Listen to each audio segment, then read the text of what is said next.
Start the stream. Oh.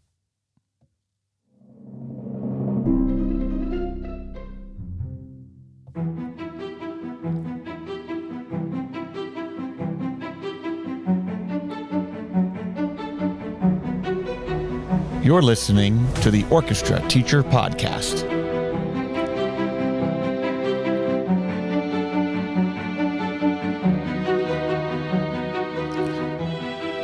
Welcome to the Orchestra Teacher Podcast. This is Charles Laux. I'm your host, and we are here today live from my studio, recovering from Midwest. It was a tiring event, but a lot of fun and a lot of just amazing things that happened there. Just so great to be back with everybody.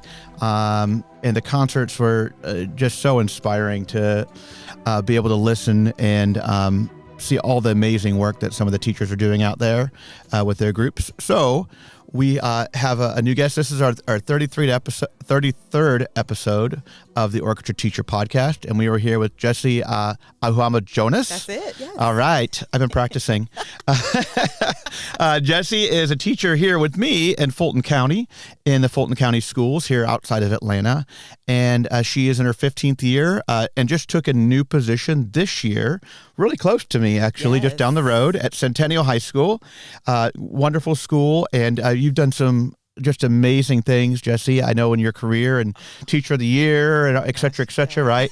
And so we're going to learn all about you, and we're really excited for that today. But welcome to the Orchestra Teacher Podcast. It's such an honor. I mean, like I was telling you earlier, there's just so many people you've had on the podcast, and for you to ask me is like, really? Little old me? Well, you know, we have been teaching in the same district for a while and Yes. have known each other for a little while, but at the same time, I feel like we haven't had a ton of time to like talk. And then we were at Honor Orchestra last month, I guess now. And it was just like, clicked. it was just awesome. Yeah. So, right. We're just, it just worked. And I was like, you have so many interesting things to talk about. We got to get you on the podcast. So I'm so glad you're here. We are face to face, which is even better. Oh It's my gosh, it's the best way to do a podcast, honestly. And the last couple I had at Midwest were that same way, and it was just, you could have a better conversation. I know, I'm so upset that I missed it. Like, I really wanted to. I had to play this weekend. So Oh wow! Okay, where did you play? It just at a church. No, Oh, okay. It's just Yeah. nothing. Yeah. I mean, it's something, but it was nice to be able to do that. Mhm. And but just seeing everybody talk about Midwest and how the performances were and everything, Yeah. I'm just like, I wanted to be up there, but It's hard. It's kind of at a difficult time of the year for a lot of people. You know, some people have Yes. finals. And whatnot. And we were lucky this year. We didn't have finals. The district just, right. cut them out, as you know. And it was just 3 days of only the kids who were failing needed to come in. And luckily, I made it happen where we got everybody caught up in time, And for the most part, my kids have been pretty good about turning stuff in. I had a couple freshmen who were just kind of like trying to find their way. But see, that I believe last year really took a turn for everything. Like, it just gave false hope and experiences for students. And so this year, when they were like, "Oh, I had to turn things in. Oh, I gotta play. Oh, Accountability. Well, accountability. How about, what is that all about? Right? So I had a mad rush of kids trying to turn their playing tests and everything, but I mean, they were all able to kind of get Made things it. So you didn't have any finals to do either? Or a few. a couple. Okay. I'm not gonna call Yeah, names, but yeah. but a few. It was nice. at our school, we called it a recovery final rather than a final. So Right. it was a way to make up grades. And again, yeah, we're I don't know how well we're training them for the future, because when they get to college, they're not going to have this lightsaber, like they've had with us. So I believe this semester was a rude awakening, and I want to be optimistic and say that second semester the accountability is going to be a little bit stronger. let's hope. Let's hope. And let's hope that disease that a lot of people get, it's not COVID, it's that senioritis. Oh yeah, I've seen it since August. Yeah, I know already. Right? Oh, Totally. Well, let's see, yeah. So Well, tell us a little bit about yourself, your career, kind of where you've been and what you've done. And then, like I said, there's a lot of accolades. So yeah, we just wanted to get to know you a little bit. You're kind of, like I said, mid-career. Yes. And so that's, we try to get a bunch of different people on the podcast that are young and have been teaching a long time, and you've been teaching a long time, but you're kind of midway, I guess. So yeah, this is my 15th year of teaching. It doesn't really feel like it. No. But yeah, I've been in it for 15 years, loving every bit of it. I started teaching at Camp Creek Middle School. I'm still in Fulton County. I'm actually a Fulton County baby. Ah, that's right. I went to Ridgeview for middle school, and I went to Riverwood for high school. Okay. And but started teaching in Camp Creek. So how does that feel coming back to your alma mater? I mean, like you taught at another school when you were in Miami too, a little bit, right? I taught at the Village School of the Arts in Jacksonville for a year. Okay. And just knowing that I started in Fulton County and going to Jacksonville, it was just like, it's nice and all, but I want to come back home. Right. So, but yeah. It was great. It was great to have that experience there. But like I said, coming back to Fulton County, the love, as a student, the love was there from all of my teachers. At Ridgeview, Susie Stewart was my orchestra teacher, and then Miss April Pettis was there at Riverwood. In Perry Holbrook, he was actually my freshman orchestra teacher at Riverwood. But just seeing the love and support that they had.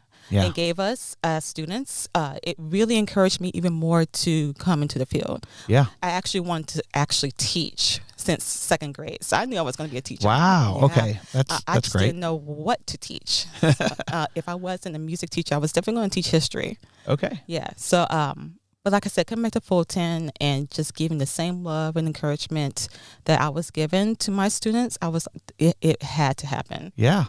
Well, that's one of the things I love about our district is the camaraderie between the teachers, and it's not a competitive nature. You know, it's supportive, and not every district is that way. So no, yeah, that was just one thing about Fulton. I mean, just even this right here, just being able to talk and just chit chat and just getting pointers and support and help. I mean, Kim Grimes was my mentor. Yeah. My very first year, and I was going in there nervous, trying to make things work, and she was just like, you can't take anything personal. You have to make sure that you're going in and you're just getting the job done. And I just really took those words to heart since then. And it's just been a breeze.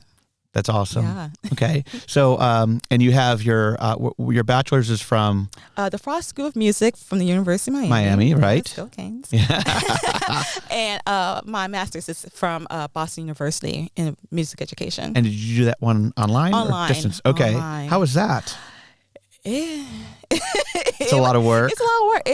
It's more work than people believe it is, because you're accountable for everything. You are the one who has to go to class, attend class, and be on top of everything. Yeah, and you're not face to face, right? It's all just distance. Yeah, everything is 100%. Is it synchronous or asynchronous, or a little bit of both? It's a little bit of both. Okay. We did have lectures here and there, but for the most part, our assignments were all asynchronous. Wow. Okay. So when they said asynchronous, I was like, self-discipline, right? Yes, had to. And when did you finish your master's? When? Yeah. Oh, just recently.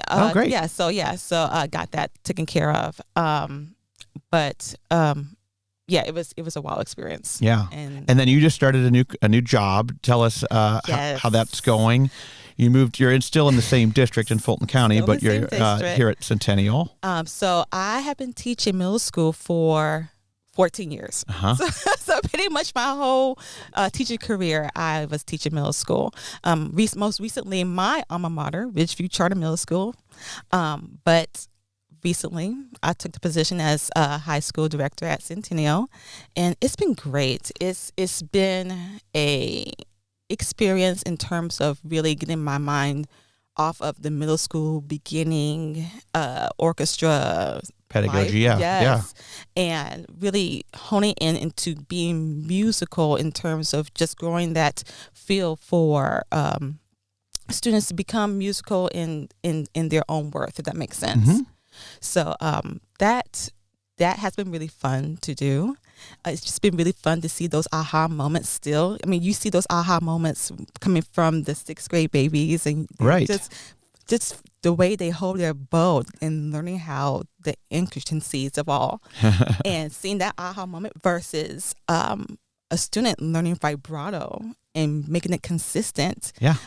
In the 9th grade. Classes, and that's still aha moment that I love to see. It's just a different level. Just a different level. Yeah, yeah, level. and maybe a little less crazy excitement than a middle schooler would get, right? Yes, when you have this kid, they're just going mad wild. Yeah, and the high schools are kind of chill with it. Yeah. What are some of the challenges that you faced coming, being a middle school specialist for pretty much your whole career, now high school? Because there's a lot of people out there that are thinking like, oh, I maybe want to change jobs, or maybe I want to move from middle school to high school. What are some of the things that you feel have been challenges or things that you've had to consider? The scheduling, believe it or not. Yeah. I was always kind of particular with everything, very structured with it. Mm-hmm. Whereas with high school, it's more flexible at least for me. Mm-hmm. And I had to get out of that I had to rush everything and make sure that they have this and this under control. Whereas in high school, it's just, I can relax. Yeah. I can really kind of sit down and be still, Mm-hmm. and make sure that my students actually get something worth out of this class period. Mm-hmm. So if anything, it's just scheduling for me. But other than that, just the turn has been fun. It's been really nice to adjust to. Good. Yeah. And just like a different energy level, of course. Yes. Do you have a class early in the morning? Oh my gosh, the first thing in the morning. First thing in the morning is just my first class is at 8:10. Mm-hmm. And now in middle school, we start at 8:40, almost 9 o'clock. Yeah. So I was able to kind of sink in and get ready and zen out. Now, are you a morning person? I am not. Okay. And then either are your students, I'm sure. No, they are not. Yeah. And so it's kind of like I had to put on my Academy Award winning act to make That's sure right. that they see that I have the energy. But no, once you kick in, it's high energy. You're good. From there. Yeah. Yeah. I see. I'm a very morning person. See, yeah, Extreme morning person. And so by the time I start teaching at 8, I've been up for 4 hours. I commend you. And my kids, woke up 30 minutes before they had to report to school. And so it's a matter of me just trying to do some cartwheels to get them. Oh, yes. Get them going. It's an act. Yeah. You got to put it on, I have to. But they appreciate that. They're not going to tell us. They're definitely not going to tell us. Yeah. But towards the end of the year or even further on in our lives, they're gonna say, "Hey, you really put your best foot forward. You made us care." You got to set that example. You have to. And there's a lot of days where we're tired or whatever, but we just go in and keep giving our 100%, and that's what it's all about. And your students may not realize it, like you said, right away, but down the road, you always get, especially some of the freshmen who are just kind of out there, and then after a while, by the time if they stick with you, they would, you hope everybody does. By the time they get older, they start to realize, like, Dr. Laux is, he really does care about us. He really wants us to. You don't say. It's not just he's not just doing that because whatever. But I tell my kids, you might not like me now, and it's gonna be okay because I don't take offense to it. But at the end of the day, you're gonna see why I did or said what I said, and it's gonna mean something. 100%. And to be honest, I've had former students tell me things that I said to them that it really stuck to them. Mm-hmm. And again, that's what makes our profession so amazing. We unfortunately don't see the end product until later on. We are fortunate to see it, in our faces, but it might take a few years where it's just like, wow, we really do make a difference. Yeah.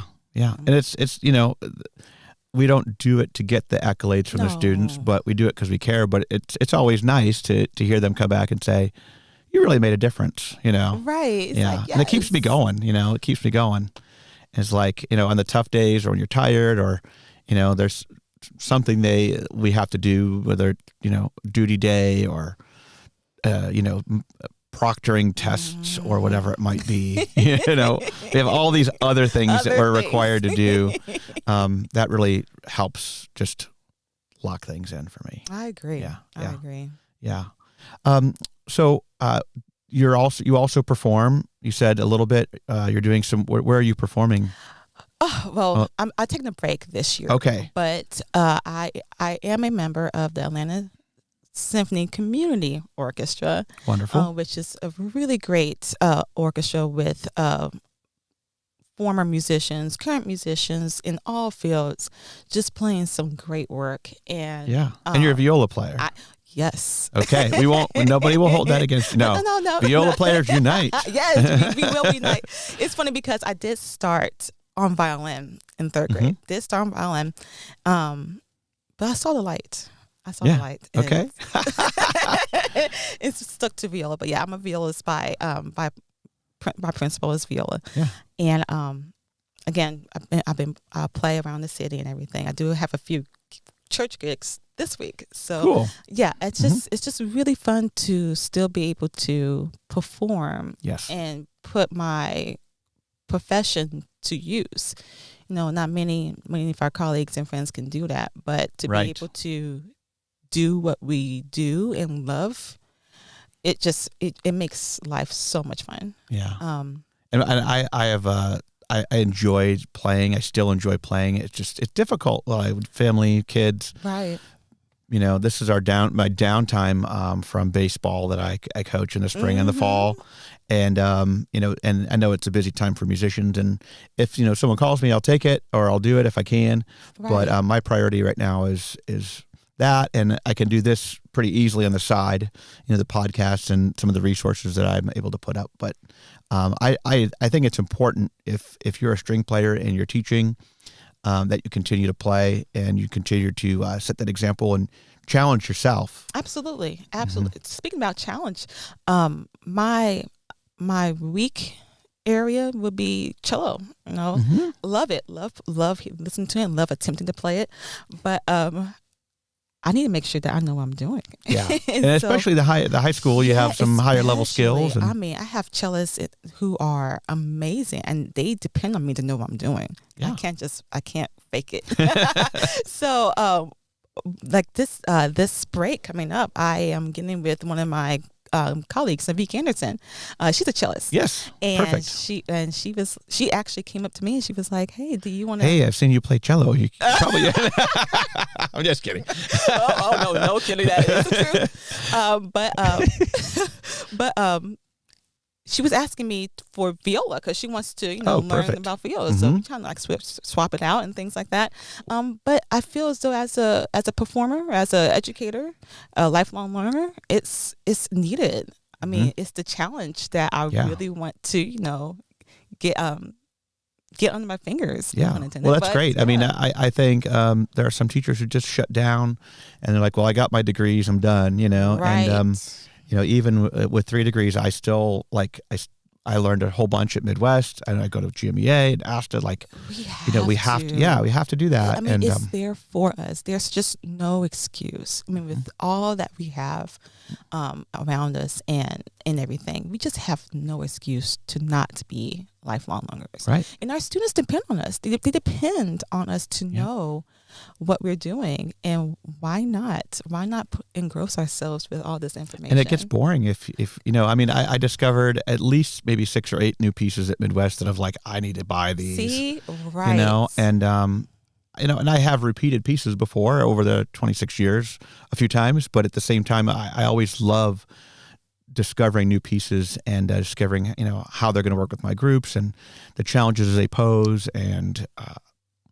All of that, just exploring. I believe that's some of the best sessions that we have in these conferences is the music sessions, the music readings. It's just, there's just so much out there that, and we have our standards. We have our composers that we are, indebted to. But to be able to sit and listen with an orchestra and hear the potential in what we can have in our groups, those music sessions. If you go to any conference, guys, please take advantage of those music sessions. They're really The reading sessions. Yeah. Well, at Midwest, for me, it's more about the concert. I like the clinics. They're great clinics there. Right. But the concerts were exceptional, particularly a few groups. Bill Bitter's group was just outstanding. Oh my gosh. Chills. And so, that inspires me. And I have a pretty decent group. And I listened to that. I was like, oh my gosh, I have so much work to do. But it keeps me going, and it challenges me to try to get to that next level with my students. We're playing catch up this year, just like everybody's playing catch up. Yeah. But it's the attention to detail that did not happen during home learning. During COVID. And as directors, we are very about the detail, and that is just one thing that we're trying to kind of get back. I feel as though second semester is going to be I'm going to be optimistic about second semester. Absolutely. We have to be. I'm excited for it. We have, obviously our LGPE, which is our festival or contest or whatever you want to call it, in February or in March, depending on when you're going. And then we're doing a trip to Washington, D.C. We're going to Universal. Yeah. I'm having a really hard time getting kids to attend the trip. And the numbers are lower than I ever would have thought. And maybe it's just a special situation. Maybe it's COVID. Maybe it's this or that. But so that has been challenging. And then we're doing our spring concert. We do a Pops concert. We do a senior showcase, and I'm guessing we'll play graduation again. Yes. So it's a lot in a semester, but and we're also doing a small groups and solo unit too. So we do some small ensembles and try to keep that going and get the kids to understand how important that is to play in small groups, because a lot of them, that's what they're going to be doing when they leave is finding some friends and playing. Maybe they'll get to play in the community orchestra like you do. Yeah. But that should be our goal, is to keep kids playing. And, absolutely. And small groups are one of those ways. Yeah, that's just one thing I really want to embed in my students, that the importance of playing. I feel as though that's the best way you can always get better, by really just practicing and getting out there. And our students, I'm not sure about yours, but I know my students kind of suffer from anxiety and just being out there and just kind of throwing themselves out there and being exposed. And the best way for them to do that is to continuously have your students play in front of each other, play in front of a group outside of the school. I mean, it's just really going to encourage your students to understand the importance of performing, because we're a performance-based class, and that's what they have to do. So why not? Yeah, have them perform on a continuous basis. There's been a lot of people looking at using recording as a means of live performance preparation, and I know we all, most of us have recorded our groups when we listen back, but this is a more of even recording in a way that a studio or a rock band or whoever might record, and that is individual parts, click tracks, and things like that, to help kind of prepare them for just getting their notes learned and things, and then when you record yourself, you're kind of maybe your own most harsh critic too. Right. Oh yes. And so preparing recordings before you ever perform anything, because we always record our concerts, but the kids are always like, oh, I don't like how that sounds. I was like, well, maybe we should do more recording prior to. And even if we did sections, and I have the ability to do all that kind of like multi-track kind of stuff too,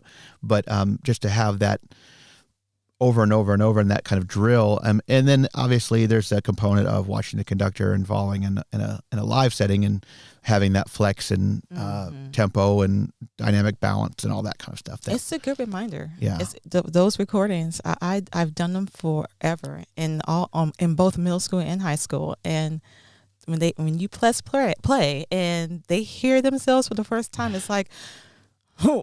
Yeah. They don't realize, and I think it goes both ways, both, on the positive side and the constructive side. Oh, absolutely. Yeah, for sure. Yeah, it's an encourager booster, as well as, something that they take pride of at the end.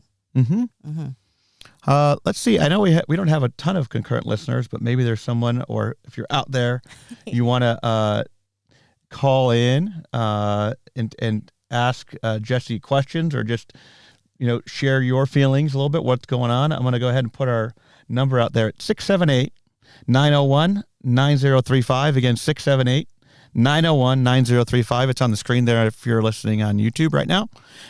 Feel free to call in. We can take your calls and chat with you. But until we get one, we'll just keep going. Yes. But I have it up there, and it's going through. It's on the screen there. Again, 678. What is it? 678-901-9035. I don't really have it memorized yet. I need to get that going. But so anyways, and then so what are some of the things that you're going to be working on second semester, particularly? Do you have new technique goals, or what are some of the things that you're going to really focus on? That's very good. You're not even thinking about that. It's winter break. Charles, what are you talking about? I'm not even thinking about that right now. It's winter break. I'm going to have a lunch. But no, I really want to get back into the basics of basics. Mm-hmm.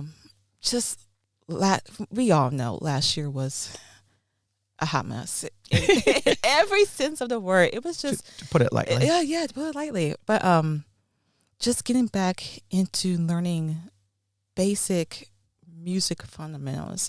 I believe that's what I feel as though we are all doing right now. Mm-hmm. Because I tell my students, whether it was middle school or high school, beginner or mastery, you want to create music.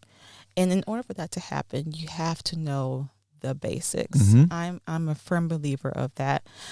So just kind of cleaning up things that were taught, not taught, taught incorrectly, taught the best that we could. Mm-hmm. Just really making sure that I am continuously kind of making sure that they know and see those things in a consistent basis. Mm-hmm. To the point of correcting bow posture and making sure those lines are really connected. Just mm-hmm. things like that. Just really making sure that those things are embedded into our young musicians. Mm-hmm. Because in order for them to create really great music, they had to know that stuff. Yeah. My big focus, I think, intonation is always a big focus of mine, and tone.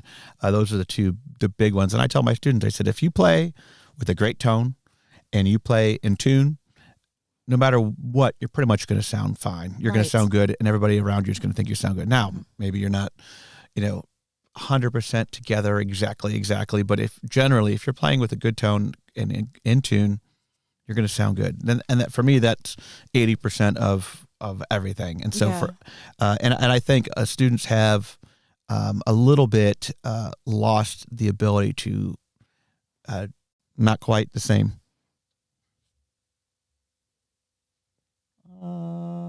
Not sure why my stream is stopped. Okay, it looks like it's working again. It was kind of on hold there for a second. But yeah, I think tone and intonation are going to be some of my biggest things there. Yeah. In counting, believe it or not, counting for me is just the importance of keeping knowing rhythm, knowing cutoffs and things like mm-hmm. that. Being really precise in terms of counting and rhythmic. What are some sources that you're using? Unknown caller. Let's try this caller. See, it is. Hello. Are you there? Can you hear us on the podcast? Yes. Hi. This is Kia. Hi. Who is this? Hello? They hung up. It could have been a junk caller. It could have been. Jeez. But I was hoping it would be somebody calling to talk to us. I was ready. I know. I was excited. But okay. no, like I said, rhythm is to me is important as well. Having great tone and intonation, I love that. Being able to and putting that all together with the rhythm, that's just your that's your meat and potatoes. Yes. Or your tofu if you're vegetarian, right? But it's the core. The core. It has because everything else, the musicality of it all, you can't have that if you can't count to four. I mean, I'm just saying. What are some of the things that you see in the profession? Some of the awesome things going on, or some of the challenges that maybe you see? Do you see any trends or anything that you can think of that kind of making you think? Or I love this new acceptance of technology. In the past, starting my profession, me included, I would kind of steer away from technology and just kind of stay, quote unquote, old school. Did you fought it kind of? I did. I tried. And I think COVID kind of made you. It was like, look, Jessie, you're gonna either do this or you're gonna do this. Which one is it? Yeah. There was no option, really. And but it was a awakening. Mm-hmm. I really appreciate everything in terms of what technology had to offer. Just the small things like the orchestras, the online orchestras that I saw throughout last year and this year. The virtual performance? Those virtual orchestras, they were amazing. And I would never have thought back in like 2007 that this was even going to be a thing. Yeah, well, I don't think anybody thought any of this was going to be a thing. But it's where we are. But again, the acceptance and just like the software, the resources, those it was almost overwhelming, honestly. It was like, well, you could use this, and this. And for someone like me who really didn't accept technology and to have this kind of like thrown at me, I appreciate it. Yeah. I was not dodging whatsoever. I was just kind of like making sure I kind of grabbed everything that I could. But you have skills now. You have some technology skills. Bit, yeah. Okay.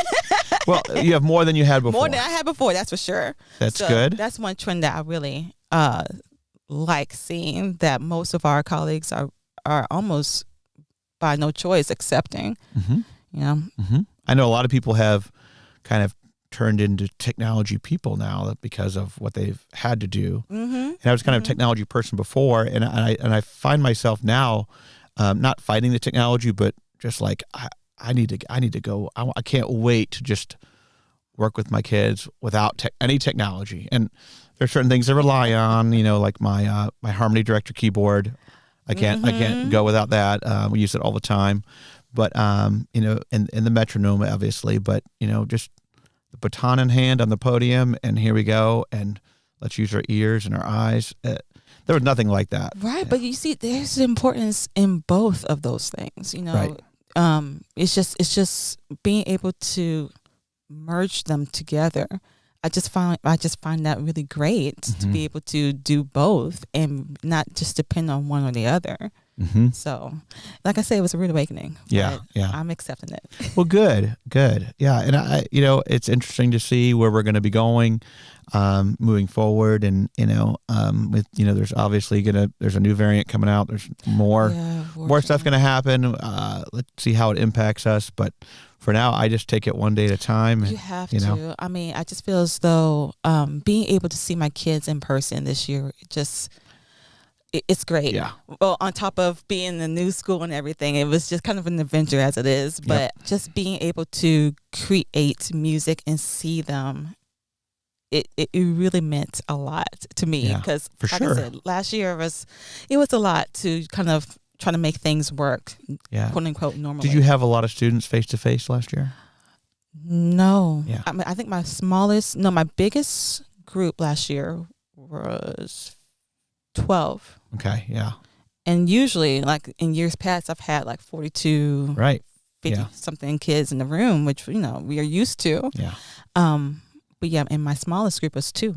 Yeah, and I had a class with 1 for the first semester. It was really awkward. Talked about that before, but yeah. So it was just like you said, a treat for everybody to be there, and people ask you how it's going. Some people are still complaining about things, and I was like, we can't complain at this point. At this point. I mean, I just feel as though there was just so much to complain about last year that this year we're just in a different place. I mean, probably not where we have been in the past for sure, but it's just totally different. Yeah. Well, this has been just awesome chatting with you, and getting to know you a little bit better again, even more. I'm looking forward to just continuing that as we have events together at school and whatever. Absolutely. And but I'm excited for you in your new position, and glad that you're closer. And are you going to be GMEA? Oh, yes. Yeah, GMEA is the end of January for us here in Georgia. And then how about ASTA? I am going to be at ASTA. It's in Atlanta this year, right? Yes, it's right down the road for us. So, oh, my goodness. Looking forward to that. We have doing 2 sessions at GMEA and a session with David Eccles at ASTA. So we're just going to have a great time. Yes. Yeah.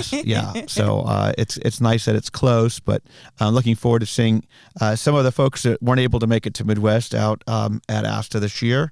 And if you haven't registered, it's still open. But this is awesome. I'm really excited to announce I am only a few subscribers away on the YouTube channel here from 2,000 subscribers, which is pretty cool for a boring orchestra channel. Don't do that. Well, it's not a gaming channel or anything like that, but it's been really cool just to see the growth, and I'm getting lots of great feedback on some of the podcasts and some of the videos, and so I appreciate all your support out there. There's a link in the description of the video. If you want to support Orchestra Teacher Podcast, you can do so for as little as 99 cents a month if you're enjoying it. As Jessie's witnessing right now, I have lots of really great equipment here, trying to give you guys a good experience. And so any support, of course, is appreciated, but I do this because I love it. I do this because I enjoy meeting people and learning from them and sharing what we do with all of you out there that are listening. So thank you guys for supporting. I'm not sure if we'll have any more podcasts in 2021, but Jessie, thanks for being here. It was a pleasure. Thank you so much for having me. Absolutely. Well, we're going to sign off here. And like I said, it's just been a wonderful year, and really excited about where things are going. So I hope you all have a great winter break, and we will see you all soon.